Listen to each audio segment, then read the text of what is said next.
ផ្លាស់ប្ដូរនយោបាយរបបនយោបាយធ្វើឲ្យពលរដ្ឋខ្មែរទាំង17លាននាក់ពិសេសក្នុងវ័យកុមារជំទង់និងវ័យយុវជនคล้ายទៅជាឧបករណ៍បម្រើក្នុងការផ្លាស់ប្ដូររបបនយោបាយនៅក្នុងសង្គមនេះឯងដូច្នេះក្នុងដំណើរឆាកជីវិតរបស់ខ្ញុំដែលបានឆ្លងកាត់រឿងរ៉ាវនៃអតីតកាលដ៏មហាឈឺចាប់មហាវេទនានៃប្រជាជាតិខ្មែរយើងនេះហើយបាននៅសល់ការចងចាំទាំងអំពើអវិជ្ជមាននិងអំពើវិជ្ជមានយកមកចែកជូនបងប្អូនកូនចៅជាទីសន្តាប់នៅក្នុងពេលនេះដោយខ្ញុំបាទមិនបានយោងទៅរកឯកសារនានានោះទេក៏ព្រោះតែក្នុងសមត្ថភាពរបស់ខ្ញុំដែលជាមនុស្សអវិជ្ជាដែលជាមនុស្សអក្ខរកម្មដូច្នេះខ្ញុំអត់មានអាចទៅស្រាវជ្រាវរាវរកឯកសារណាយកមកធ្វើជាតេជ័យកយកមកធ្វើជាអំណះអំណាងប្រាប់បងប្អូនកូនចៅទាំងក្នុងនិងក្រៅប្រទេសនោះទេតែខ្ញុំអាចនិយាយបានមកនេះគឺវានៅសល់ក្នុងក្រអៅបេះដូងនិងនៅសល់ក្នុងខួរក្បាលរបស់ខ្ញុំនេះដែលក្នុងថ្ងៃណាមួយការចេះចាំទាំងអស់នេះវានឹងរលាយបាត់ជាមួយនឹងរូបកាយរបស់ខ្ញុំដែលកាន់តែវិវត្តទៅរកសេចក្តីសាបសូន្យក្នុងពេលមិនយូរនៅក្នុងរឿងមុនឆ្នាំ1991ដ៏ស្មុគស្មាញពិសេសក្នុងកលៈទេសៈជាតិទឹកដីកំពុងតែប្រឈមបាត់បង់អិសរជននយោបាយខ្មែរគ្រប់រូបក៏បានផុសឡើងប្រងព្រាតជាបន្តបន្ទាប់មានក្រុមតូចមានក្រុមធំដែលបានស្ទុះប្រឹងប្រែងឡើងដើម្បីការពារផលប្រយោជន៍ជាតិមាតុភូមិប៉ុន្តែក្នុងដំណើរការនៃការវិវត្តឡើងនោះវាពិតជាលំបាកស្មុគស្មាញបណ្ដាលឲ្យពលរដ្ឋខ្មែរទាំង7លាននាក់សម័យនោះមិនដឹងចាប់យកមួយណាមួយដែលជាបកពួកក្រុមតូចធំដែលមានគោលនយោបាយឯករាជ្យម្ចាស់ការប្រកបនិយមជាតិនិយមនោះបានបរិសុទ្ធឡើយដូច្នេះខ្ញុំនិយាយអំពីតែរូបខ្ញុំម្នាក់វាបានរីកធំធាត់ឡើងនៅក្នុងចលនាកុម្មុយនីសមួយដែលត្រូវបានបំពាក់បំពន់គោលនយោបាយជាតិនិយមនេះតាមរយៈមនោគមកុម្មុយនីសដែលកាលនោះអារម្មណ៍របស់ខ្ញុំតែងតែអន្លង់អន្លោចទៅរកភាពចម្រើនរុងរឿងមួយក្នុងចំណោមតំបន់ប្រទេសអាស៊ីអាគ្នេយ៍ពោលគឺក្នុងការដោះស្រាយបញ្ហាសង្គមជាតិពួកខ្ញុំនេះតែងតែមានគំនិតថាការអភិវឌ្ឍរួមគ្នាការរំដោះប្រទេសរួមគ្នាជាមួយនឹងប្រទេសឡាវប្រទេសវៀតណាមនិងប្រទេសខ្មែរនេះគឺក្នុងឧត្តមគតិគិតថាចូលរួមនឹងនយោបាយសហព័ន្ធឥណ្ឌូចិននេះដើម្បីទប់ទល់នឹងទង្វើឈ្លានពានវាយប្រហារពីទង្វើសេរីចក្រពត្តិអាមេរិកដើម្បីរំដោះមាតុភូមិទាំង3នៅក្នុងជ្រោយឥណ្ឌូចិននេះដើម្បីទាំងអស់គ្នានៅក្នុងប្រទេសឥណ្ឌូចិននេះវាคล้ายទៅជាប្រទេសមួយឯករាជ្យម្ចាស់ការមិនយូរប៉ុន្មានរូបខ្ញុំបាទក៏បានធ្លាក់ចូលក្នុងមនោគមវិជ្ជាមួយទៀតជាមនោគមបកកុម្មុយនីសកម្ពុជាមនោគមបកកុម្មុយនីសកម្ពុជានេះគឺមានគោលនយោបាយផ្សេងអំពីមនោគមបកឥណ្ឌូចិនដែលធ្វើឲ្យខ្ញុំទទួលយកមនោគមបកកុម្មុយនីសកម្ពុជាបន្តពីមនោគមបកឥណ្ឌូចិននេះមកដោយខ្ញុំគិតឃើញថាប្រទេសជាតិខ្មែរ ដូនតាខ្មែររក្សាជាតិមាតុភូមិមកបានសល់នៅប៉ុណ្ណេះគឺអត់បានទៅច្របាច់ចូលប្រទេសខ្លួនឯងទៅជាប្រទេសបកឥណ្ឌូចិននោះទេដោយចង់រស់នៅមានអិសរភាពមានអធិបតេយ្យបូរណភាពទឹកដីខ្លួនឯងដោយមិនចាំបាច់ទៅបញ្ចូលជាមួយនឹងប្រទេសណាទៀតទេគឺចង់រស់នៅឯករាជ្យម្ចាស់ការក្នុងបបហេតុពលរដ្ឋខ្មែរដែលខ្លួនឯងតែក៏មិនបោះបង់ចោលនៅកិច្ចសហប្រតិបត្តិការរវាងប្រទេសជិតខាងអាចរស់នៅជាបងប្អូនតែមិនចូលក្នុងអធិបតេយ្យលាយគ្នានោះទេចំណុចមួយនេះហើយដែលខ្ញុំប្រកាន់គោលចំហមួយនេះហើយខ្ញុំតែងតែចិញ្ចឹមចិត្តនិងសហការជាមួយនឹងភាគីខ្មែរគ្រប់ភាគីតូចធំទាំងអស់ទោះបីខ្ញុំរស់នៅក្នុងស្រោមកុម្មុយនីសក៏ពិតមែនតែឧត្តមគតិរបស់ខ្ញុំមិននៅក្នុងស្រោមកុម្មុយនីសនោះដោយមិនមានគំនិតជាតិនិយមនោះទេអញ្ចឹងហើយបានជាក្នុងឆាកជីវិតរបស់ខ្ញុំនេះការពាក់ព័ន្ធជាមួយនឹងចលនាតូចធំដែលមានគំនិតចង់ជួយជាតិមាតុភូមិវាតែងតែមានឥទ្ធិពលរបស់ខ្ញុំទៅពាក់ព័ន្ធនឹងនយោបាយបកពួកក្រុមនោះជាដរាប តែត្រង់ថាខ្ញុំមិនអាចមានឈ្មោះបោះសម្លេងទៅលើបកពួកក្រុមណាមួយនោះក៏ព្រោះតែខ្ញុំតែងតែមានគំនិតថាបើសិនណាបើជាខ្ញុំទៅឈរនឹងបកពួកក្រុមណាមួយដោយប្រកាន់ខ្ទប់វិចារណញ្ញាណខ្លួនឯងនោះវាបណ្ដាលឲ្យជាតិមាតុភូមិរបស់យើងធ្លាក់ចុះស្ទន់ខ្សោយដោយសារតែគំនិតបកពួកក្រុមនិយមវាធំជាងគំនិតជាតិនិយមដូច្នេះខ្ញុំសូមលើករឿងដែលខ្ញុំមានស្មារតីគ្រប់គ្រាន់ក្នុងកំឡុងក្រោយឆ្នាំ1975ក្រោយឆ្នាំ1975ខ្ញុំមើលឃើញទង្វើបកនយោបាយដែលខ្ញុំខំប្រឹងប្រែងបូជាជីវិតដើម្បីបបហេតុជាតិទឹកដីបបហេតុជាតិពលរដ្ឋវាคล้ายទៅជាបកនយោបាយមួយដែលចាត់ទុកពលរដ្ឋជាទេសកលចាត់ទុកពលរដ្ឋជាឆ្លើយស្រាក់ពលគឺក្រោយថ្ងៃ17មេសាបានតែមួយថ្ងៃអ្វីដែលជាទីសង្ឃឹមនៅក្នុងបេះដូងខ្ញុំវាត្រូវរលាយបាត់ដោយសារតែទង្វើធ្វើទៅលើពលរដ្ឋដល់តាហាវខូខើជំរាបសួរស៊ីវរៈថ្មីជំរាបសួរកូនណាក់ចំណុចនេះមួយហើយដែលធ្វើឲ្យខ្ញុំគិតថាតើក្នុងការតស៊ូរបស់ខ្លួនឯងនិងយុទ្ធមិត្តដទៃទៀតដែលគិតថារំដោះប្រទេសជាតិហើយពលរដ្ឋពិតជាបានតែក្តីសុខខ្សែមខ្សាន្តគឺវាត្រូវរលាយបាត់ពីក្នុងក្រអៅបេះដូងរបស់ខ្លួនឯងក៏ប៉ុន្តែខ្លួនឯងវាពិតជាគ្មានលទ្ធភាពទៅដោះស្រាយបញ្ហានោះបានទេការទ្រាំរស់នៅក្នុងដូចថានៅក្នុងអង្រុតដែលយើងពិបាកនឹងដោះស្រាយបញ្ហានៅក្នុងពេលនោះឯងខ្ញុំនៅតែរដ្ឋាឧត្តមគតិជាតិប្រជាជនជាតិអារ៉ាប់គ្រប់លទ្ធភាពដែលខ្ញុំអាចធ្វើបានគឺខ្ញុំត្រូវតែធ្វើដើម្បីជួយជាតិជួយពលរដ្ឋរបស់ខ្លួនឯងជាដរាបកន្លែងនេះខ្ញុំនិយាយច្រើនដងហើយអំពី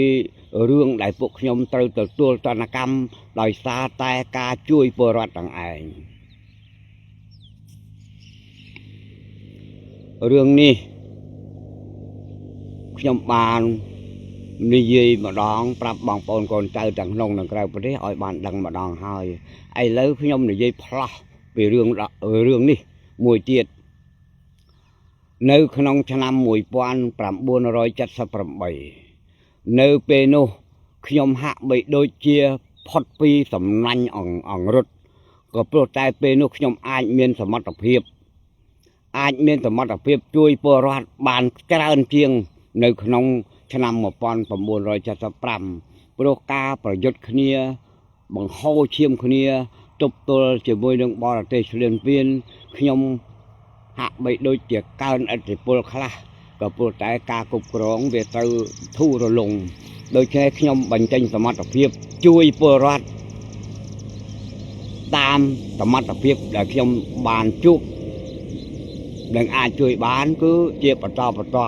ន្តែខ្ញុំបានមិនដែលលើកឈ្មោះខ្លួនឯងក្នុងការជួយទៅដល់ពលរដ្ឋនោះជាសាធារណៈឲ្យបងប្អូនកូនចៅទាំងក្នុងនិងក្រៅប្រទេសបានស្គាល់ម្ដងណាឡើយទង្វើរបស់ខ្ញុំដែលធ្វើនេះគឺខ្ញុំអត់ដែលបានគិតការតបស្នងសងគុណអ្វីពីអ្នកណាឡើយគឺខ្ញុំគ្រាន់តែបំពេញកាតព្វកិច្ចដែលខ្លួនកើតជាខ្មែរមុននឹងស្លាប់ទៅវិញអ្វីដែលខ្ញុំអាចធ្វើបានគឺខ្ញុំត្រូវតែធ្វើហើយជំរាបសួរកូនវ៉ានីជំរាបសួរជាងបោះពុំរិទ្ធីជំរាបសួរកូនអសអង់គ្លេសកន្លែងនេះខ្ញុំមិនលើកខ្លួនឯងថាជាមនុស្សម្នាក់ដែលអស្ចារ្យអ្វីនោះទេខ្ញុំលើកឡើងមកនេះដើម្បីឲ្យកូនឆ្លិចយកចំណុចសំខាន់ដែលវាកើតក្នុងរឿងមកមុនឆ្នាំ1991ហើយឲ្យកូនដឹងថាគ្រប់ចលនាតស៊ូខ្មែរថែរក្សាទឹកដីរបស់យើងនេះវាពិបាកប៉ុណ្ណាហើយវាមានភាពស្មុគស្មាញប៉ុណ្ណា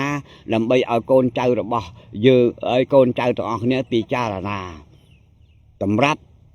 ពង្រឹងគោលនយោបាយចំហសតិអារម្មណ៍របស់កូនដើម្បីបន្តការពារជាតិមាតុភូមិបន្តទៅទៀតនៅក្នុងឆ្នាំ1980ខ្ញុំនិយាយផ្លោះហើយណាកូនណាផ្លោះនៅក្នុងឆ្នាំ1980ខ្ញុំសម្រេចចិត្តនឹងអត្តនោម័តខ្លួនឯងហើយនៅក្នុងកម្លាំងនៅក្នុងការតស៊ូរបស់ខ្លួនគឺតែងតែគិតថាឲ្យតែមានបកពួកក្រុមណាមួយកើតមកខ្ញុំនឹងបញ្ចេញសមត្ថភាពខ្លួនឯងទាំងនយោបាយទាំងយោធាដែលចេះមកគឺពិតជាទៅពង្រឹងបកពួកក្រុមនោះទោះបីតិចតួចស្ដួចស្ដើងក៏ខ្ញុំមិនដែលបដិសេធទេនៅក្នុងឆ្នាំ1980ចលនាក៏ផុសឡើងជាបន្តមានចលនាកងចក្រមានចលនា CPK មានចលនាមូលីនាការដែលផុសឡើងហើយមានគំនិតចង់ជាជាតិមាតុភូមិខ្ញុំសូមលើកដោយឡែកមួយទៀតគឺចលនា CPK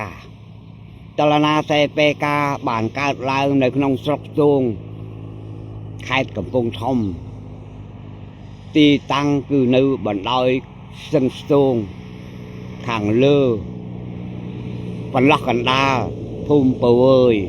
និងភូមិក្បាលប៉ាតខ្ញុំបានត្រូវចលនា CPK ឲ្យជួយពង្រឹងបកនយោបាយមួយដែលកើតឡើងនៅក្នុងភាពអាសន្ននៃប្រទេសជាតិការយល់ដឹងអំពីគោលបំណងរបស់បក CPK បកមូលីនាការបកកងចក្រទាំងអស់ដែលកើតឡើងខ្ញុំបាទតែងតែពិនិត្យអង្កេតនៅគោលចំហរបស់បកតូចបកធំទាំងអស់នោះដែលកើតឡើងនៅក្នុងសម័យនោះការស្រាវជ្រាវរកឫសគល់នៃចលនាបកនីមួយចុងក្រោយទើបខ្ញុំដឹងថាចលនាបកតូចធំនីមួយទាំងអស់នោះគឺកើតចេញពីឫសកែវបរទេសឈ្លានពានតែដដែល đại dương mình đã kết man phát thả không cho là na bạ tôi bạ thom krom tôi krom thom nu vì chỉ krom muối để cao ra đòi ai cái đi đòi cô bầm non trong chui chiết miệt phùm bật bật cắt nơi không chồng này nu việc bứt chỉ miên nè từ châu rôm bầm ra cho là na krom tôi krom thom nu cứ không ở đâm phải giao chiết miệt phùm menกับปั่นแต่กากรุบกรองจลนาโตทมจังอนุគឺវាពិតជាទទួលការគ្រប់គ្រងអំពីបរទេសឆ្លៀនពៀន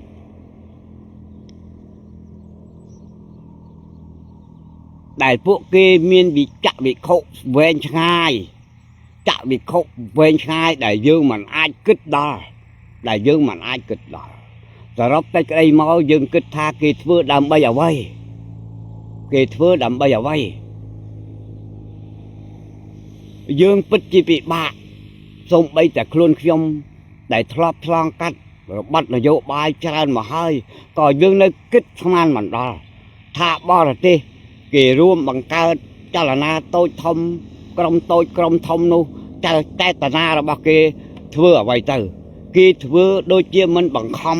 ឲ្យយើងទៅស្អប់ទៅខឹងទៅច្បាំងតទល់នឹងគេទេតែគេបង្កើតក្នុងបន្ធុកបំណងអ្វីដែរ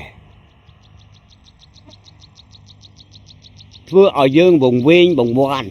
ធ្វើឲ្យពលរដ្ឋរបស់យើងមិនដឹងចាប់យកមួយណាទេចុងក្រោយទើបខ្ញុំដឹងថាចលនាក្រុមតូចក្រុមធំដែលកើតឡើងនិយាយតែពីរឿងជាតិស្រឡាញ់ជាតិណាគោលដៅរបស់គេគឺធ្វើឲ្យខ្មែរមិនដឹងចាប់មួយណាដែលជាអ្នកប្រកាសនិយមសម្រាប់ជាតិមាតុភូមិនោះទេទើបគេបង្កើតតូចធំនឹងមកធ្វើឲ្យយើងវង្វេងតែម្ដងចាក់ស្ដែងក្នុងចលនាសេពេកានេះគេហាក់បីដូចជាលើកតម្កើងខ្ញុំខ្លាំងណាស់នៅក្នុងគ្រានោះរហូតមានអ្នកបម្រើជាស្ត្រីមកបម្រើបាយទឹកក្នុងជីវភាពរស់នៅជាប្រចាំសម្រាប់រូបខ្ញុំទៀតផងតែក្នុងទស្សនៈរបស់ខ្ញុំគឺអ្វីក៏ដោយដែលជាផលប្រយោជន៍ส่วนตัวខ្ញុំអត់បានគិតទេគឺខ្ញុំគិតប្រយោជន៍ជាតិជាធំខ្ញុំតែងអង្កេតតាមដានចលនាសេពេកានោះវាដើមកំណើតមកពីណា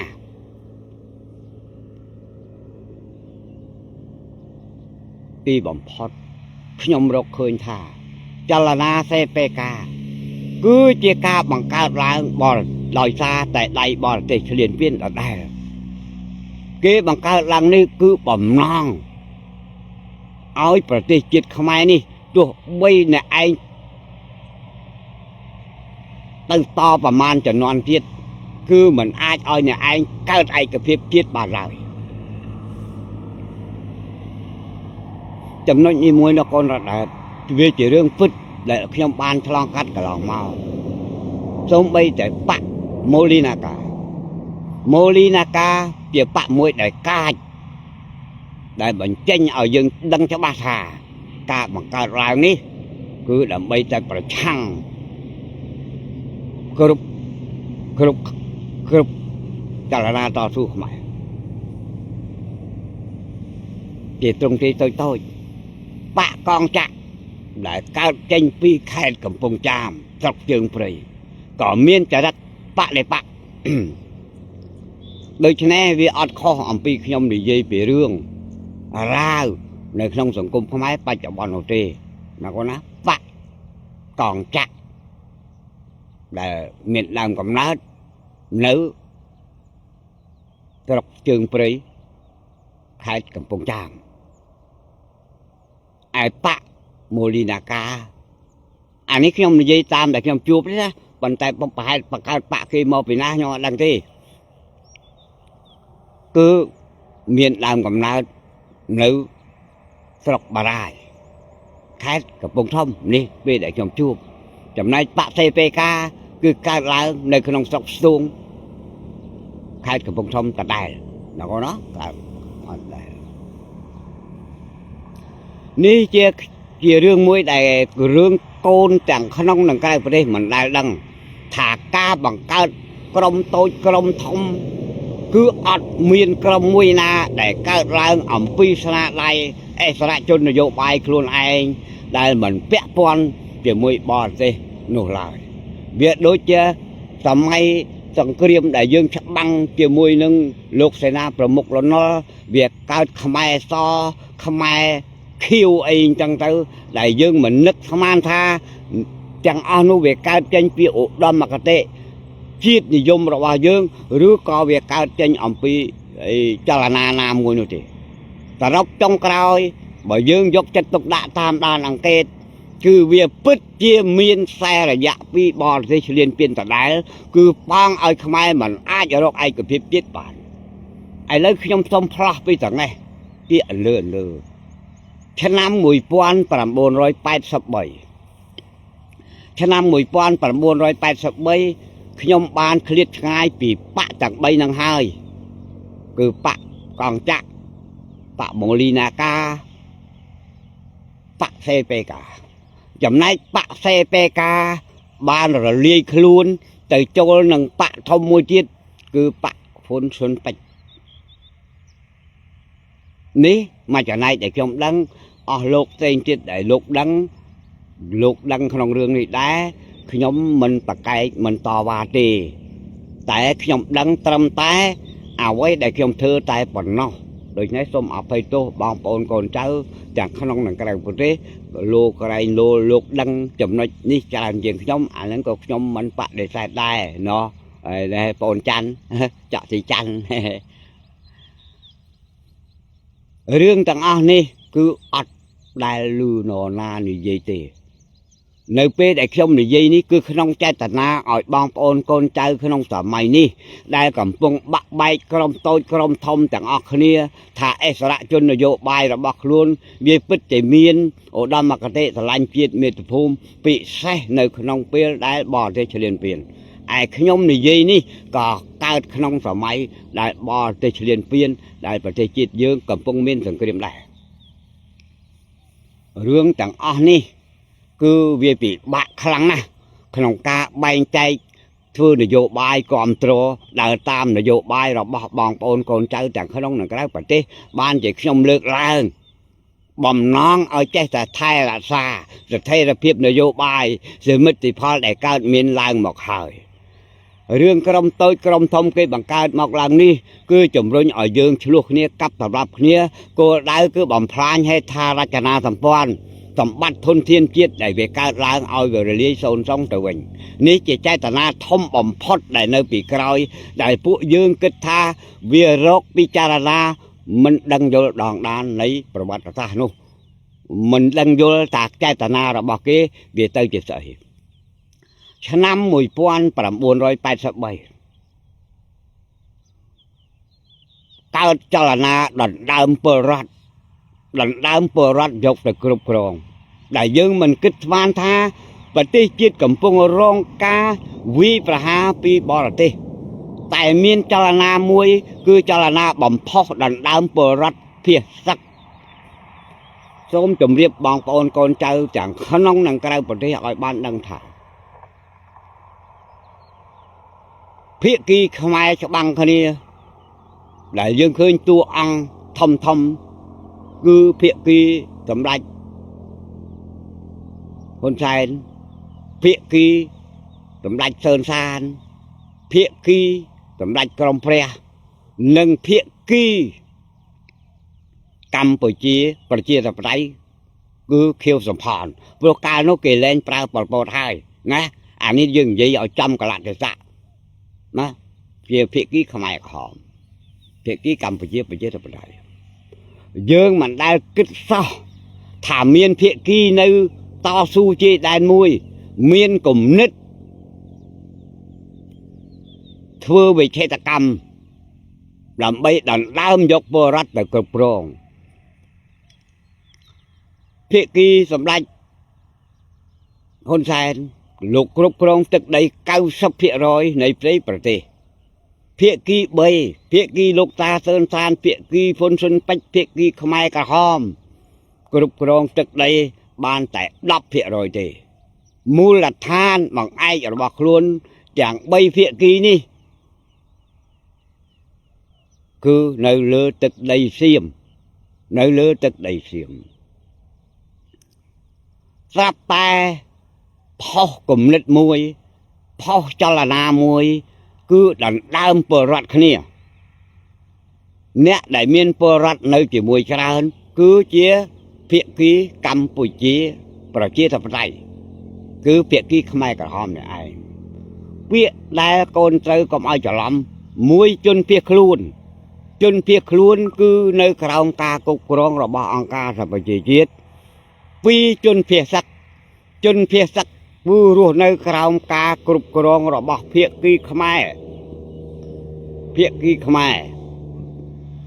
ទាំង4ភាគីដែលឡែកនិយាយតែភាគី3ដែលជាភាគីប្រឆាំងនៅតាមទល់ដែនមានតែភាគីខ្មែរក្រហមទេដែល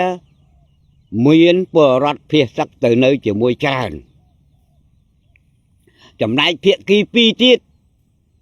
គឺមានពលរដ្ឋនៅក្រោមការគ្រប់គ្រងរបស់ខ្លួនតិចតួច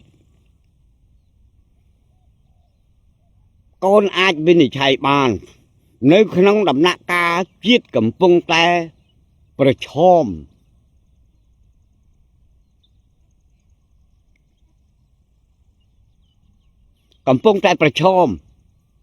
មានភាគីមួយនោះមានគំនិត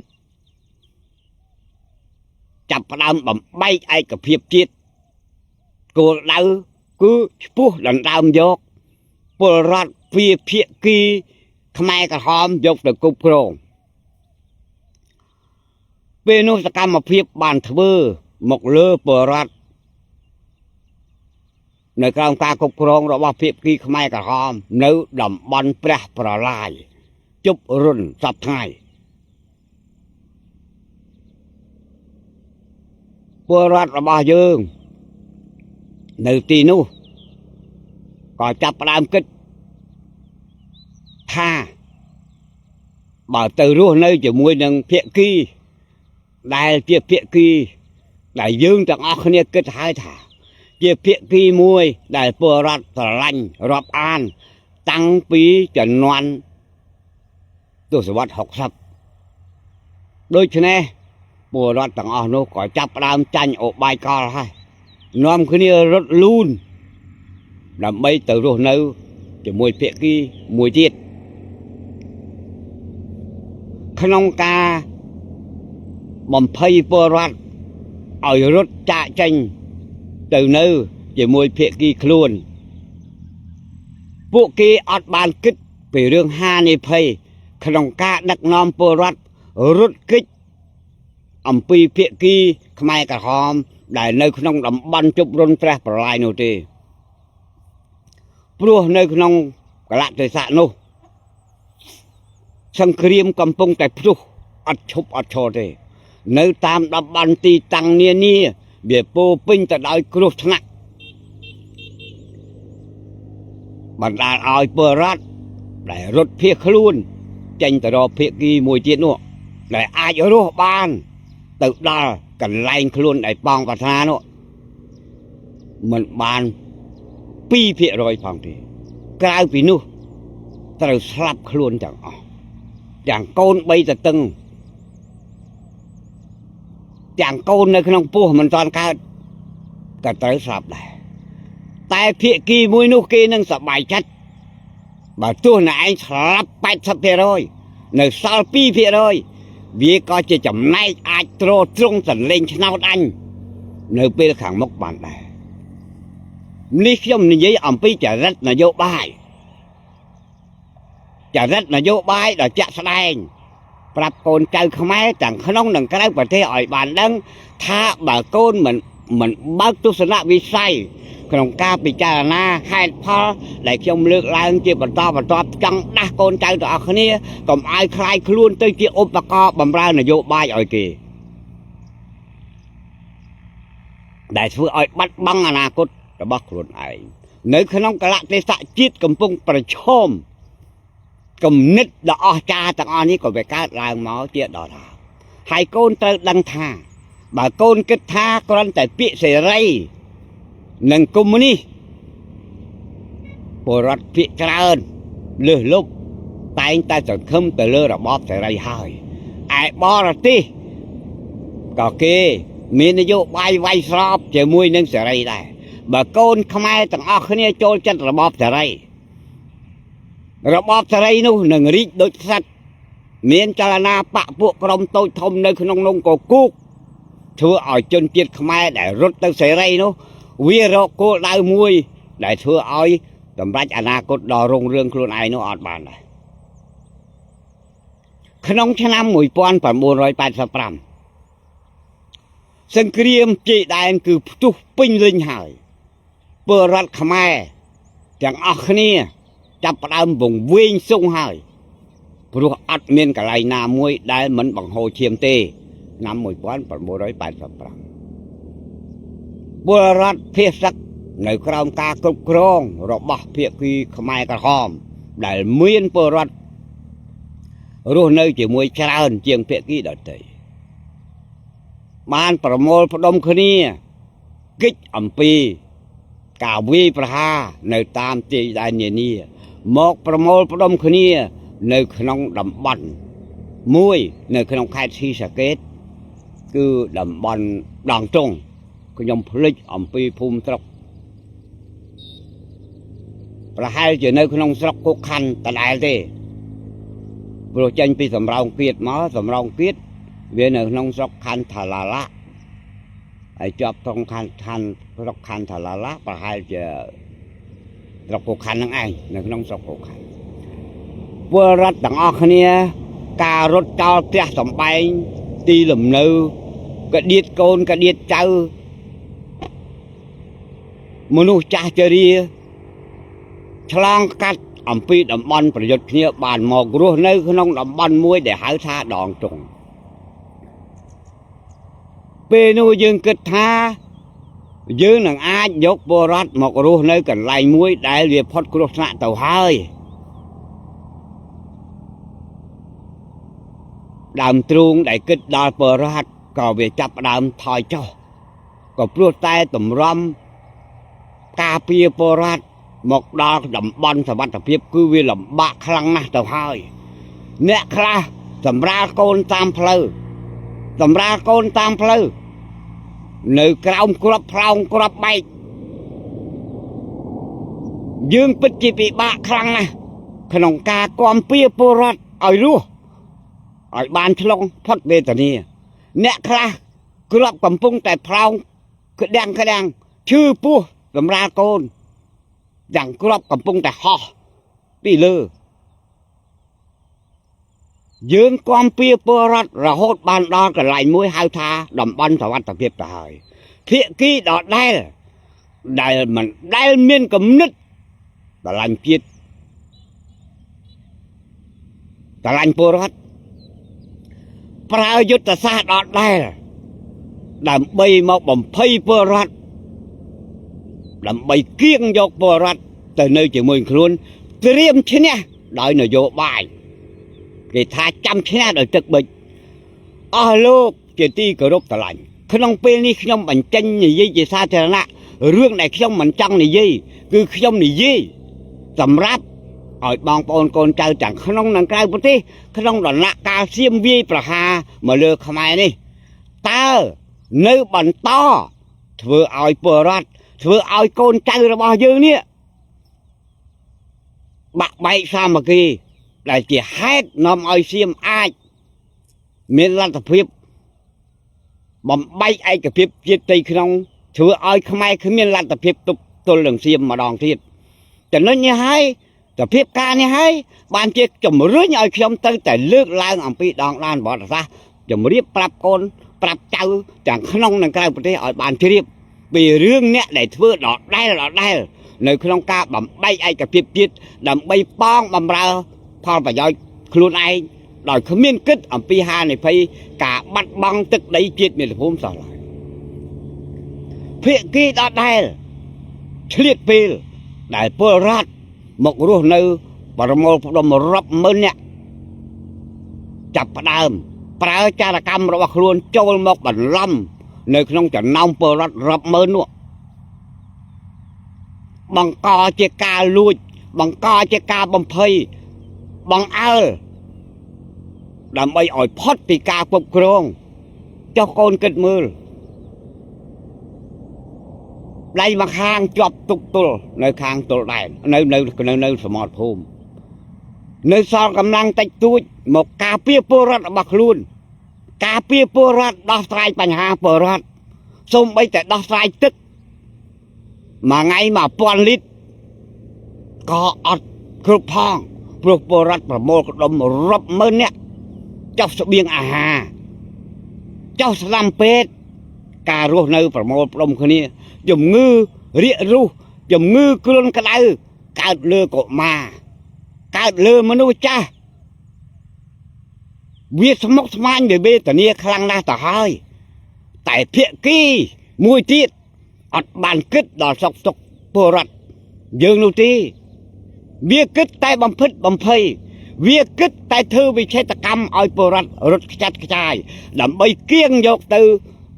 nơi cho mùi luôn tiêm thưa này vô bài nơi bê để cho bắp ăn lại tiết chánh cứ và tê Campuchia việc bứt chia miên cả ba chăn mùi bữa ra để anh vô tới nó ấy chia cầm răng để ba chăn để anh vừa thông như vậy ở trăm tầm bắt đặt mà đây con trai chẳng khả năng là cái mà theo bạn đang mình men chỉ riêng là đây nó thế việc biết bây đôi chỉ chôn phía sắc là bao nhiêu ra ngay đại chiêm bây bà mà nơi tam tổ đài việc bao nhiêu ta xa ta đây mình không bao giờ muốn đừng chôn phía sắc nó thế cứ bao nhiêu vô bài ở chôn phía sắc nó sọp ở chôn phía sắc nó khăng về môi nhàng nẹt cướp rong về môi nhàng nẹt đau sai bành hà chôn bồ rát cứ riêng là đây đôi chân năm một con bảo mồ rồi bạch pram nâng bạch pram môi con nâng thế mới nâng rập mơn đại rô nâng pram mồ pram cả đau sai vì miền tầm hôm khăng nè ra ngày bồ rát phía sắc là bao nhiêu nơi tam tô đen miền trần tô rát sai về ba miền bát tê miền cả cả ba cả hòm từ chui ốp xóm quam trôi chỉ mũi đường bơ rát đại sở lanh tiết tức đây bứt bạc cắt mà chỉ nôn tiết đại từ chui ốp xóm quam pìa sắm ngay nu miền này na rồi cái này cà prang cà pìa đọt sai bành hà số biếng hà tham pet chùm chirok nữ việc ngôn thô na thái tầm rập nhẹ thưa bàn tay thiện kỳ mũi tiết ọt bàn kích đó cho nó nhận thế thưa rằng là ở bàn bờ rát ông trở đây chỉ mũi anh bầm phao bầm phây sư tại ra ngay ở riêng mũi ni biển này không có ai bay đâu còn bảo nhom pe lên nhom là dây mau làm bay ở bong ôn con trao chẳng chẳng không nằng cái bờ tê squal nơi chả rách tại đây đại pe bờ tê chết miền túc bộ kia ni anh bong dọc bờ rát còn bao nhiêu nữa từ phơi chỉ non là vô bài pi mun dọc từ phơi non là vô bài tam ra dạ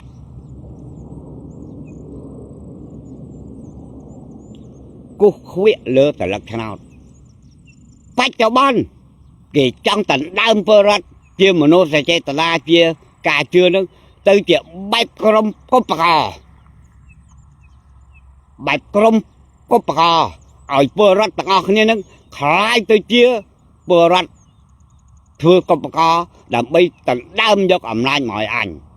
thuộc bay chi ở phía bờ rát thuộc bay trong luộc không chiết thuộc bay bay có anh ăn kinh này anh kích tập vào phao bờ rát đang ở ba bao lần nam tại đây có rắn tại chỗ sát sinh cái này tận đam bờ rát tiêm nơi bên sẽ bắt mà phải bay trở lại tranh cài môi tranh máu bơ ra tăng ao hai để cứu sự lắc nào đại ảnh mà đào bên đi bơ ra để xa vì ngọt tầm anh hai để tư thưa công bạc cam thưa ra bà ha đánh đam ẩm nay đại ảnh cho nên môi ni là con cháu biệt trêu khăng để thưa ở con cháu là bao dương chẳng ngọt này đi mình ai nghe vì làm lại tao tê riêng này không bằng tranh máu đi vì chỉ riêng môi đại cướp nạ đó dụ chỉ vật nhóm căn tại khay có phần tay là bay sang con chiết sang con tịch đây sang con bơ rát bro bay mùi crop đại trôi từ trong buộc nhom việc bứtជាបានមកពីពលរដ្ឋទាំងអស់គ្នាក្នុងការធ្វើការងារតស៊ូដើម្បីជាតិមាតុភូមិកន្លងមករហូតមកដល់ពេលនេះទាំងអស់នេះនិយាយពេញបញ្ញាក់ទៅដល់កូនចៅទាំងអស់គ្នាឲ្យបានដឹងថាចារកម្មបរទេសវានៅជ្រុងជ្រោះក្នុងកន្លែងណាមួយដែលពលរដ្ឋខ្មែរថាសង្ឃឹមគឺវាទៅនៅជ្រុងជ្រោះលើទីនោះហើយរូបភាពមិនមែនងាយកូនដឹងនោះទេដូចជារឿងអាម៉ាញ់មិញតើមានអិសរាជជននយោបាយខ្មែរមួយណាដែលមានបណ្ឌិតខ្មែរមួយណាដែលបានទៅនៅក្នុងហេតុការណ៍ហើយបានដោះស្រាយក្នុងហេតុការណ៍ពេលនោះដើម្បីការពារប្រយោជន៍ពលរដ្ឋរបស់យើងនៅក្នុងសម័យឆ្នាំ1985 86ដែរនោះទេខ្ញុំនេះត្រូវអូសទាញណាគ្រប់សពបើអ្នកឯងមកបំរើខ្ញុំឲ្យអ្នកឯងនឹងធំខ្ញុំមិននិយាយតាមពាក្យគេទេព្រោះវាចាំពេកតែខ្ញុំអត់ដែលក្បត់ពលរដ្ឋរបស់ខ្ញុំទេទោះបីភាគីដែលខ្ញុំនៅជាមួយចាប់ផ្ដើមលែងឲ្យតម្លៃខ្ញុំហើយក៏ព្រោះតែខ្ញុំនេះវាអត់មានដាច់អហង្ការទៅលើពលរដ្ឋណាម្នាក់ទេម្នាក់ដែលខ្លាយទៅជាឧត្តមសេនីយ៍មានទោសកំហុសធ្ងន់ព្រោះគោលនយោបាយរបស់ពួកខ្ញុំហាមប៉ះពាល់ដាច់ខាតទៅលើបេតិកភណ្ឌដែលជាដួងព្រលឹងវប្បធម៌របស់ខ្មែរពិសេសការពាក់ព័ន្ធនឹងរូបអប្សរាក្បាលនាតាផ្សេងដែលជាបេតិកភណ្ឌរបស់ជាតិបុគ្គលម្នាក់នោះវាទៅប៉ះពាល់ជាមួយនឹងរូបបដិមាករដែលជាបេតិកភណ្ឌដួងព្រលឹងរបស់ជាតិមានទោសធ្ងន់ធ្ងរតែខ្ញុំនៅតែអនុគ្រោះមិនធ្វើបាបធ្វើទុកបុកម្នេញអីអូកូនអើយចង់ទៅដែរទៅវនាការប៉ុន្តែខ្លាចប៉ះពាល់អារម្មណ៍របស់កូនក្មួយមកផ្នែកទៀតដែលគាត់ស្អប់ខ្ញុំនិយាយឲ្យត្រង់ជាសាធារណៈ100ទៅព្រោះខ្ញុំអត់ប្រកាន់ចំហសុចេបុលិខ្ញុំជាមនុស្សរត់តាមព្រឹត្តិការណ៍ដូច្នេះធ្វើឲ្យកូនក្មួយមួយចំនួនមិនពេញចិត្តមិនចង់ឃើញមុខខ្ញុំទេលោកបដិសេធមិនជួបនិយាយជាមួយខ្ញុំទេដូច្នេះក្នុងការសម្រេចចិត្តនោះនឹកហើយនឹកកូនស្រូនកូនសុភាកូនសានសិទ្ធអត់ដែលភ្លេច1ម៉ោងណាទេប៉ុន្តែមិននឹងគិតយ៉ាងណាបើទៅខ្លាចកូនដែលមិនពេញចិត្តនឹងខ្ញុំនោះគាត់ទើសទាល់ណាខ្ញុំនិយាយប៉ុណ្ណឹងទៅចុះដូច្នេះបងប្អូនកូនចៅទាំងប្រុសទាំងស្រីរឿងដែលខ្ញុំរំលឹកឡើងនេះគឺវាស្របពេលដែលសៀមវាយប្រហារមកលើខ្មែរហើយស្នៀតដដែលប៉ុនប៉ងយកកូនខ្មែរក្នុងសម័យនេះទៅបំរើនយោបាយឲ្យគេដដែលជាដដែលព្រោះកាលពីទសវត្ស80គេដឹងថាការដណ្ដើមយកនយោបាយគឺសង្ឃឹមទៅលើការគ្រប់គ្រងពីពលរដ្ឋគូសស្លឹកឆ្នោតឲ្យពេលនេះពួកគេបាត់បង់លទ្ធភាពដែលចូលឈរឈ្មោះឲ្យគេបោះឆ្នោតតាមរយៈគូសស្លឹកឆ្នោតទៀតហើយដូច្នេះគេត្រូវតែដើម្បីអំណាចគឺមានតែវិធីរដ្ឋប្រហារឬក៏បដិវត្តចំណុចនេះហើយបានជាគេតែងលើកឧទាហរណ៍ពីប្រទេសបង់ក្លាដេសអំពីប្រទេសអីនេះប្រទេសទៅវេអេឡាយប្រទេសអីនោះឲ្យធ្វើបដិវត្តឲ្យធ្វើរដ្ឋប្រហារដើម្បីគោលដៅយកអំណាច việc khóc nèก็ព្រោះតែគេអន្តងមកខ្ញុំដោយខ្ញុំនិយាយមិញអញ្ចឹងថាដើម្បីបានអំណាចតាមរយៈការបោះឆ្នោតដែលជាការរៀបចំរបស់UN គេមើលឃើញយ៉ាងច្បាស់អញ្ចឹងហើយបានជាគេមកប្រាប់ខ្ញុំថាលោកឯងកុំប្រឹងពេកក្នុងការដោះស្រាយបញ្ហាគ្រប់យ៉ាងការពារខ្លួនកុំឲ្យស្លាប់ដូច្នេះយើងចាំឈ្នះដោយទឹកបិចយើងមិនចាំបាច់ឈ្នះដោយប្រឹងប្រែងទប់ទល់ការពារពលរដ្ឋនោះទេពេលនោះខ្ញុំអត់បាននឹកដល់ថាគំនិតរបស់គេប៉ុណ្ណាទេគេប្រាប់ខ្ញុំជារឿយហើយមិនបាច់ខំប្រឹងអីទេយើងចាំឈ្នះទឹកបិចគេរៀបចំថាយុទ្ធជននៅក្រោមបង្គាប់របស់យើងឲ្យដើរយកប្រពន្ធមកភូមិមួយពេលនោះខ្ញុំក៏និយាយថាបើយុទ្ធជនរបស់យើងដើរយកប្រពន្ធមកភូមិមួយបង្កើតកូនឲ្យស្ត្រីម្នាក់មកភូមិមួយវាបន្ថែមទុក្ខវេទនាទៅដល់លើពលរដ្ឋយើងកាន់តែធ្ងន់ធ្ងរក៏ព្រោះតែប្តីនៅជាយុទ្ធជនទៅបានប្រពន្ធមកភូមិបង្កើតកូនមួយគ្រប់ភូមិទៅតើនរណាជួយចិញ្ចឹមកូនចិញ្ចឹមប្រពន្ធស្ត្រីខ្មែរដែលកំពុងរងទុក្ខវេទនាគ្មានសម្បត្តិទ្រព្យអ្វីជាទីសង្ឃឹមនោះផងតើគាត់នឹងវេទនាយ៉ាងណាគេក៏លើកឡើងថាអ្វីដែលគេគិតមកនេះគឺលោកឯងដឹងទេដើម្បីយើងឈ្នះដោយសារទឹកបិចយុទ្ធជនយើងមានប្រពន្ធមកភូមិនោះវាមានប្រពន្ធវាមានម្ដាយឪពុកម្ដាយវាមានបងប្អូនឲ្យតែវាពាក់ព័ន្ធជាមួយនឹងយុទ្ធជនរបស់យើងគេមិនដែលយកចោលយុទ្ធជនរបស់យើងទេនៅពេលបោះឆ្នោតគេនឹងគូសទឹកបិចឲ្យមកភាគីយើងហើយកូនឃើញទេគំនិតរបស់គេវាល្អិតដល់ប៉ុណ្ណឹងតែពួកគេបានគិតដល់ជីវិតពលរដ្ឋដែរទេហើយបើអស់លោកនោះនៅរងៃតាំងពី93រហូតមកដល់ពេលនេះលោកឯងបានធ្វើអ្វីសម្រាប់ពលរដ្ឋហើយឬនៅហើយតែខ្ញុំនិយាយនេះខុសឬក៏ត្រូវខ្ញុំប្រឌិតឬក៏ខ្ញុំនិយាយមែនតើនៅពេលដែលខ្ញុំមិនព្រមលោកឯងចិត្តមិនដាច់ធ្វើស្ដេចបង្កើតទេលោកឯងនៅជាកម្ពុជាទាមកអាយុមែនដូចពាក្យគេទាយមែនគឺខ្ញុំនៅជាទារហូតមកដល់ពេលនេះតែក្នុងខួរក្បាលខ្ញុំអត់អាចក្បត់ពលរដ្ឋរបស់ខ្ញុំបានទេអត់អាចក្បត់ពលរដ្ឋរបស់ខ្ញុំទេរហូតដល់ដង្ហើមចុងក្រោយអ្វីក៏ដោយឲ្យតែធ្វើប៉ះពាល់ផលប្រយោជន៍ពលរដ្ឋដើម្បីអំណាចខ្លួនឯងដោយទុច្ចរិតគឺខ្ញុំមិនធ្វើដាច់ខាតទោះបីលើកខ្ញុំទៅដល់ណាក៏ខ្ញុំមិនទៅដែរសុខចិត្តនៅជាទារហូតដល់ថ្ងៃលោកពេបជ្រាយខ្ញុំណាស់នៅពេលដែលលោកឡើងទ្រើងទៅដល់ណាណៃប៉ុន្តែអាទានេះសុខចិត្តស្លាប់នៅជាមួយពលរដ្ឋជារៀងដល់រហូតណាបងប្អូនកូនចៅរឿងទាំងអស់នេះណា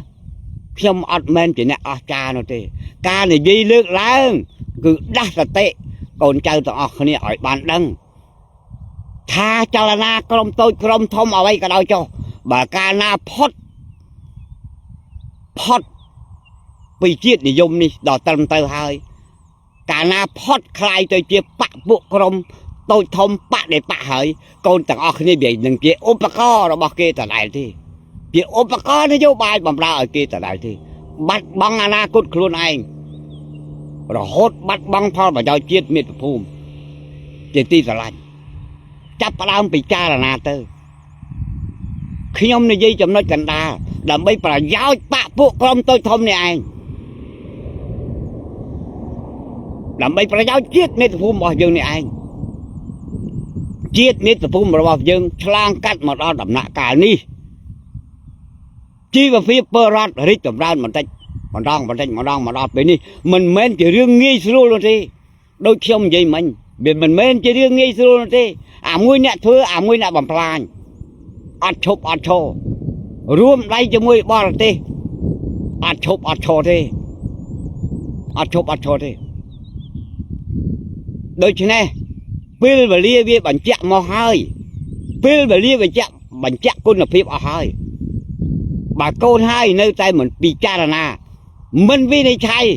ក្នុងរឿងសកម្មភាពរបស់ខ្លួនចូលរួមធ្វើនយោបាយ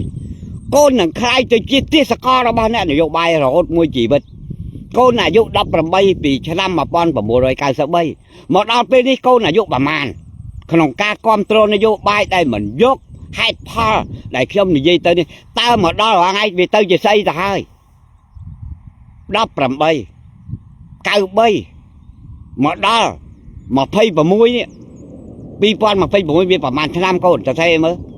tao là anh ban thơ xây ấy là anh ban chui chết ấy tại là anh co sang thấy ban mà mai tầm áp chết miền phố máy đôi thế cầm nít với chồng miền ớt chụp ớt trò nó bẩn to tại đò na tiết bẩn to tại đò na tiết ta na cốt ở bắc luôn đây để cắt mô mà chết á việc bắt trao ơi tư nó vô bài muối để khử miền đâm cái này để miền đâm cầm ra đôi nhôm dây manh đây thì thế đào miền đam cầm na đây đôi nhôm dây mình đây thì ni hai chỉ riêng muối để ao con trai chẳng không nông nàng cao vật thế bị cha là na tại bắt cho ban nhé mà chỗ bài đào sai tại nhà chiết ao chiết ở luôn nhé tại chập làm vi và hà khi anh chập làm nhua nhung thưa ao miền cao phải để bọt bà làm bây giờ ẩm nát tại ao mà nu đại lóp miền và bọt mà bọt và bôi lại cái bầy mà pon vào mua đôi bạch bảy mà pon vào mua đôi bạch pram bạch vào môi bạch vào ban tiết đại rồi thì hai cho bảo riêng tầng ao đi nơi kia lại cái tổ tua ban ca control bị pua rót đại sốc chất tháp bị lại chụp run nơi sau đắp phía rồi cái bị ca chọn min trâu cái ẩm pi ca xiêm banh sầm lấp cái ẩm pi phía kia đinh tam banh sầm lấp hay là sao bên nó tại phụ con tầng ao nó một đợt bên đi biệt tới đợt nào hỏi phim nước lang làm bay ở con tọa này đại miền na cốt bên trái tại tới song prin rư môi con non cái ca pia rồi mới tiếp pha đại việt cao miền đi cầm oi việc bắt bóng rùm cái khai là sao đâu khác nơi đó làm bữa với chủ miền chẳng lại đấy chẳng ở khi tôi dục rót thầm lên chia rút vào môn đa saiปัญหา chết đi rứa môi cờ rút vào môn là biết rót phá cứ kỳ dục bơ rót thưa chỉ chân loan cứ rút tầm ai cả dục bơ rót từ thưa chỉ chân loan khăn ông vô bài là thị và chia tập tay sợi Pru là thị chia sẻ tay sợi nè đã làm cái làm lại ban cứ tam là dạ tần lên thế nào kỳ do nâng tập ra mà đòn hơi hãy kia từ tôi ban chụp chơi mà đòn hơi tay sầm mắt tập hiếp luôn này mình ai bẩm ra bờ rót ban ai lấy là tập hiếp do nâng hơi cứ miên tay mà chụp bài bạn để bọt rót bà ai lấy ní cứ chơi đây con đỏ nè từ thưa bạn để bọt rót bà mà đòn thiệt sao chỉ môi nâng bà tê chết khang đại miên đây dập hiệp pon pong lệp trở bại vô tức đây không phải tại con krom tôi krom sống đi vô bà nhà đang đây thì tại con krom tôi krom sống đi tại chúc bị cha là nạn nhiên sống đây là bao nhiêu đi chân chỉ sống đây thưa ai con khôi khát cô là vô bài mà là hốt mình cứ mục nhom tài tiết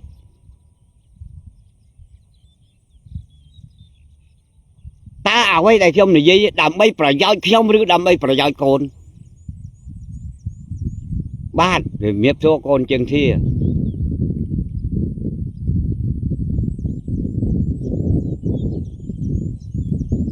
รัฐบาลขมายกรุ๊ปต่อไม่กล้าวิออดบานพอดไอ้กรีดนูบานที่ยมนี่ยี่มาโกนแล้วไงท่ากรมโตกรมทอมนามวยก็ได้ก็วิออดไอ้พอดอัมพีนโยบายประเทศสองข้างได้ก็พูดแต่ขมายยืมเบียดัชสไซชิมเศรษฐกิจดัชสไซชิมเศรษฐกิจโดยเฉพาะตัวใบโกนไอ้ล้างกรงเรียล้างด้าไฟปัญหาก็ออดไอ้รุ่ยปีพอดปีอันติพุลในบ่อที่ต่างปีนั่งได้ก็พูดแต่ประเทศจีนเราบอกยังเวียกัดพลังต่อไซชิมเศรษฐกิจbà cô là anh sọp thêm vì toàn ta tập bưng dùn làm mấy ban tặng hàm rùa rùa đi tăng này bật tê là bao nhiêu vì rùa nơi trong chẳng lo bật tê thông pi đôi xe con anh tờ rô muốn xa xóm mò pì na រកមនុស្សស្អាតស្អំមកពីណាគណៈបកប្រជាជនគឺកើតចេញពីខាងកើតបើយើងគិតនានាការនោះមកកាប់ត្រឡប់គ្នាឯងវាខុសអីអំពីឆ្នាំ1970ខ្មែរទាំងអស់គ្នាគិតមានគំនិតជាតិនិយមដូចគ្នាមួយចោទថាទៅត្រូវជាមួយនឹងយួនខាងជើងមួយទៀតដែលឈរជាមួយយួនខាងត្បូងកាប់តម្រាប់គ្នាដើម្បីដណ្ដើមអំណាចយកមកទូលត្រាដោយរយៈថាអញនឹងបោះសម្បត្តិនិន្នាការនយោបាយទីបំផុតអ្នកទាំងអស់គ្នានៅក្រោមបរទេសដដែលខ្មែរក្រហមដោយគិតថាអញធ្វើបដិវត្តដើម្បីឲ្យអញស្អាតស្អំពីប្រទេសជិតខាងក្នុងនយោបាយបដិវត្តរបស់ខ្លួនវាអាចគេចផុតពីអន្តពលយួននេះគឺយួននៅតែគ្រប់គ្រងដដែលដូច្នេះកូនក៏មើលអានិន្នាការនយោបាយនឹងវាជាសំខាន់ត្រូវមើលសកម្មភាពតើក្នុងរាជរដ្ឋាភិបាលមួយដំណាក់កាលយើងធ្វើអីខ្លះវាបានអីខ្លះមកសម្រាប់ប្រយោជន៍ជាតិមាតុភូមិវាខូចខាតផលប្រយោជន៍ជាតិមាតុភូមិប្រមាណភាគរយវាបានប្រយោជន៍មកជាតិមាតុភូមិប្រមាណភាគរយដោយលោកបឹងខ្នាដែលមកជេរខ្ញុំសម័យលោកនៅបឹងខ្នាវាមានស្ថានភាពបែបណាបច្ចុប្បន្នបើលោកមិនអាចហ៊ានមកនៅបឹងខ្នាឲ្យសាច់ញាតិបងប្អូនលោកដែលនៅនឹងបឹងខ្នាមើលឃើញការរីកចម្រើននៃផ្នែកផ្សារបឹងខ្នាស្រុកបាកានខេត្តពោធិ៍សាត់វាដល់កម្រិតណាទៅហើយយើងយកអាភាពចាក់ស្ដាយនេះមកវិញបើនិយាយពីរឿងនៃការវាក្រាន់តែជាតិតលហីកមួយបំបែកឯកភាពជាតិខ្មែរនោះទេបកពួកក្រូចធំបកកងចាក់បកម៉ូលីណាកាបកសេពេកាវាជាបោះទេសដដែលតើកូនចៅខ្មែរទាំងអស់នេះទៅយកនិន្នាការនយោបាយនោះវាជាសំខាន់ឬក៏យកភាពចាក់ស្ដែងមកពិចារណាជាសំខាន់ដើម្បីកូនទាំងអស់គ្នានឹងមានអិសរភាពគ្រប់គ្រាន់ឈប់វិលវល់នឹងអាអំពើទាំងអស់នេះដើម្បីរួមគ្នាសាងមាតុភូមិយើងជាបន្តបានដែរឬទេឬក៏ស្ថិតនៅក្នុងក្រោមដៃពាក្យចារកម្មឥឡូវសបោណាពាក្យត្រពងពាក្យត្រពងអិសរជននយោបាយទាំងបណ្ឌិតទាំងបញ្ញវន្តទាំងកូនទាំងអស់គ្នាគឺនិយមប្រើពាក្យត្រពងការប្រើពាក្យអាយ៉ងយួនវាដូចជាមិនសូវពិរោះឥឡូវប្រើពាក្យទៅអាត្រពងពាក្យមួយបាត់អាត្រពងនឹងគឺបំបែកមនោសញ្ចេតនារវាងខ្មែរនិងខ្មែរឲ្យមើលមុខគ្នាលែងកើតកូនឡើងទេពាក្យមួយម៉ាត់ដែលផ្ដើមចេញពីចារកម្មបរទេសវាមានន័យដល់ម្លឹងយើងគិតថាពាក្យនេះពីពាក្យសម្រាលតើតែពាក្យមួយម៉ាត់នេះសូម្បីតែឪពុកម្ដាយកាលណាដាក់ពាក្យនេះមួយម៉ាត់ទៅឪពុកម្ដាយកូនបកកើតបងស្រីប្អូនស្រីក៏ចាប់ដើមរង្គៀសចិត្តទាំងគ្នាដែរដូច្នេះឥឡូវពេញនិយមប្រើពាក្យនឹងហើយខ្ញុំខ្លាយទៅជាមនុស្សត្រពងកូនដឹងអត់ដោយសារតែរត់តាមព្រឹត្តិការណ៍ជាតិមិនឲ្យរត់ទេមិនឲ្យរត់ទៅជួយជាតិទេកូនគិតមើលតែកូនស្លាក់ក្នុងអន្លង់ចារកម្មឬក៏មិនស្លាក់ក្នុងអន្លង់ចារកម្មបើពលរដ្ឋខ្មែរគ្រប់គ្នាទាំងអស់មិនខ្វល់អំពីព្រឹត្តិការណ៍ជាតិបែរទៅជាខ្វល់ព្រឹត្តិការណ៍បុគ្គលកំពុងតែឈានទៅរកធ្វើបដិវត្តរដ្ឋបាលតើនោះឬនយោបាយដើម្បីជាតិមាតុភូមិអនាគតឧទាហរណ៍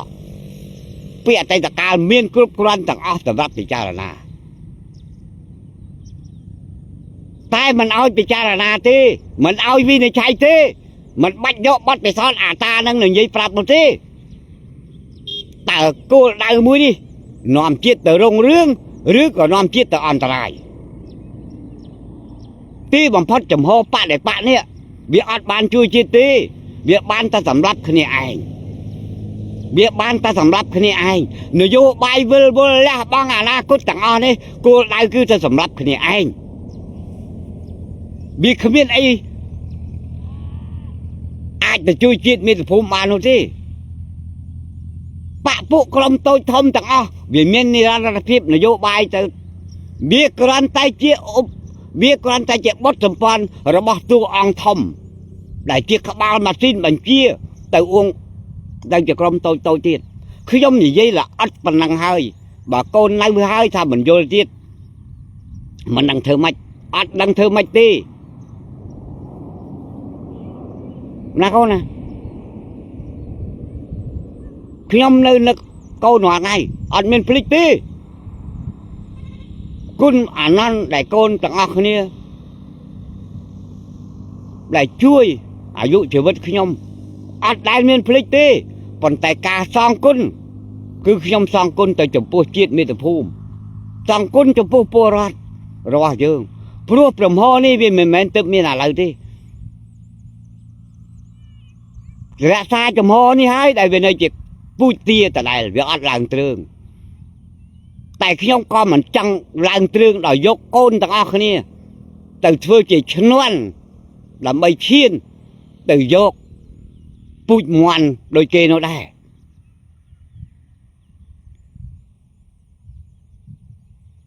សកម្មភាពដែលធ្វើឈានទៅបដិបកខ្ញុំនិយាយអស់ហើយទីបំផុតគ្រាន់តែជាបុតសម្ព័ន្ធបំរើនយោបាយហើយនឹងអាចមានគ្រោះថ្នាក់ខ្លួនឯងទៅថ្ងៃអនាគត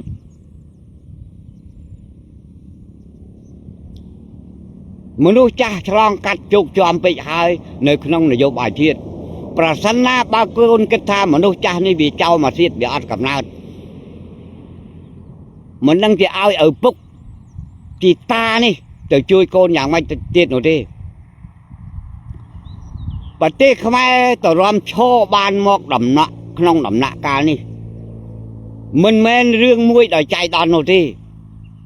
មិនមែនរឿងដោយចៃដន្យនោះទេគឺកើតឡើងពីសមត្ថភាពគ្រប់គ្រាន់ក្នុងការទប់ទល់ការពារផលប្រយោជន៍ដល់ក្នុងគ្រាលំបាកទើបបានសល់ជាតិសល់ទឹកដីមកប៉ុណ្ណេះទើបការមានការអភិវឌ្ឍរីកចម្រើនមកដល់ប៉ុណ្ណេះមិនមែនកើតឡើងដោយចៃដន្យនោះទេកើតឡើងពីការហុំព័ទ្ធសេដ្ឋកិច្ចពីជុំទិសកើតឡើងដោយសារការវាយប្រហារពីបកពួកក្រុមផ្សេងទៀតពីជុំទិសការប៉ុនប៉ងទៅផ្ដួលរលំចេញពីមនុស្សដដែលចេញពីក្រុមដដែលគ្រាន់តែបដូរយុទ្ធសាស្ត្រធ្វើឲ្យកូនទាំងអស់គ្នាវង្វេងក្រុមតូចក្រុមធំវង្វេងនៅពេលដែលខ្ញុំនិយាយពីហេតុផលដើម្បីកុំឲ្យអនាគតខ្លួនคล้ายទៅជាឧបករណ៍បម្រើនយោបាយឲ្យគេដដែលកូនស្អប់កូនខឹងកូនស្អប់កូនខឹងកូនបដិសេធមិននិយាយចូលខ្ញុំទាំងដែលខ្ញុំទាំងបេះដូងទាំងដួងចិត្តស្រឡាញ់ស្មោះស្ម័គ្រជាមួយកូនក្នុងឧត្តមគតិមិនដែលភ្លេចកូនមួយម៉ោងណាទេពេលទៅដើរចិត្តកូនបដិសេធមិនឲ្យជួបទេបដិសេធមិននិយាយរកទេឥឡូវបើខ្ញុំទៅក្នុងផ្នែកនេះថ្ងៃនេះតែកូននឹងបដិសេធខ្ញុំដែរទេតែខ្ញុំធ្វើអ្វីគ្រប់យ៉ាងដើម្បីកូនឬដើម្បីប្រយោជន៍ខ្ញុំតែខ្ញុំលក់ពងលុញពងលក់ក្បាលអីឲ្យណាបើសក្ខីភាពវាបែបមកនេះហើយប្រាប់កូនឲ្យយល់ឲ្យដឹងអំពីប្រវត្តិនៃដងដានវត្តសាដើម្បីប្រយោជន៍កូនប្រយោជន៍ជាតិតើ